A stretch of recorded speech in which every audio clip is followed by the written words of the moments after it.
TOD tower of duty Agnipath.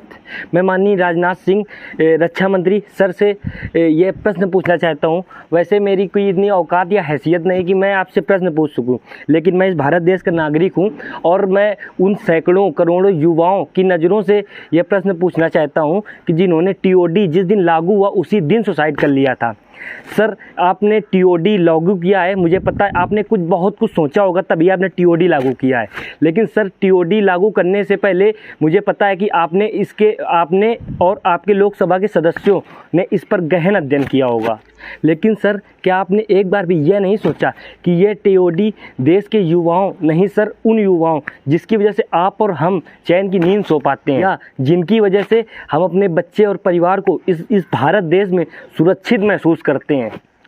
उन पर लागू ना करके देश के नेताओं पर लागू करने चाहिए जो रात भर मतलब AC की हवा में रात भर सोते हैं, ना कि -57 डिग्री सेल्सियस पर खड़े होकर अपने बीवी बच्चों से दूर रात भर देश की सुरक्षा में लगे हुए हैं। TOD जो कि थल सेना, वायु सेना, जल सेना, सरकार ने तीनों पर लागू किया है, जिसके हिसाब से मतलब 100% में 75% लोग अधिकतम 4 साल तक ही देश की सेवा कर सकते हैं। मतलब सर, डिफेंस की तैयारी करने वाला बंदा NCC में 3 साल गंवाता है और वो 3 साल इसलिए गंवाता है कि वो 4 साल की नौकरी कर सके, केवल 4 साल की ही नौकरी कर सके, और वो 4 साल जिनमें 6 महीने तो केवल ट्रेनिंग पर ही निकल जाना है। रक्षा मंत्री सर,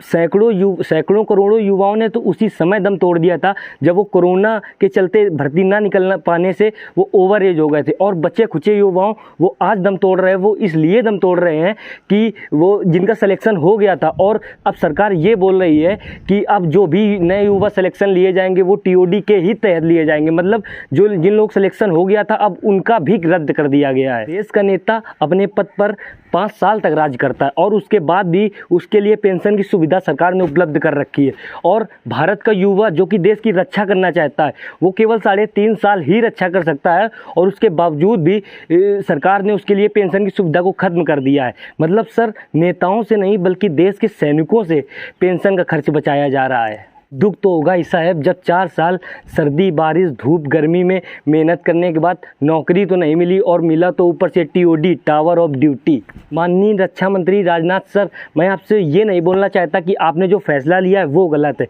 बस मैं आपको ये अवगत कराना चाहता हूँ कि आप एक बार देश के उन करोड़ों सैकड़ों युवाओं की नज़रों से सोच कर देखिए जिन्होंने अपने आप को देश के प्रति उसी दिन समर्पित कर दिया था जब उनके मन में देश की सेवा करने, जब उनके मन में, उनके दिल में देश के सेवा करने का सवाल जागृत हुआ था, जिनका दिन रात उस मैदान में व्यतीत हुआ जहां ऐश और आराम का शब्द था ही नहीं। और जिस हिसाब से देश के युवाओं का मनोबल सरकार द्वारा तोड़ा जा रहा है वो दिन दूर नहीं जब अपना ये भारत देश भी किसी शमशान से कम होगा।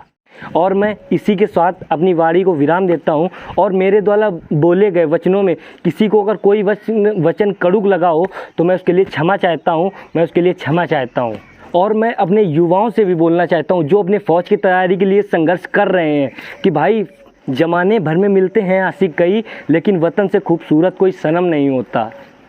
नोटों में भी सिमट कर और सोने में भी लिपट कर मरे हैं कोई, लेकिन तिरंगे से खूबसूरत कोई कफन नहीं होता। जय हिंद, वंदे मातरम, भारत माता की जय। #Justice for Indian army, justice for Indian navy, justice for Indian air force.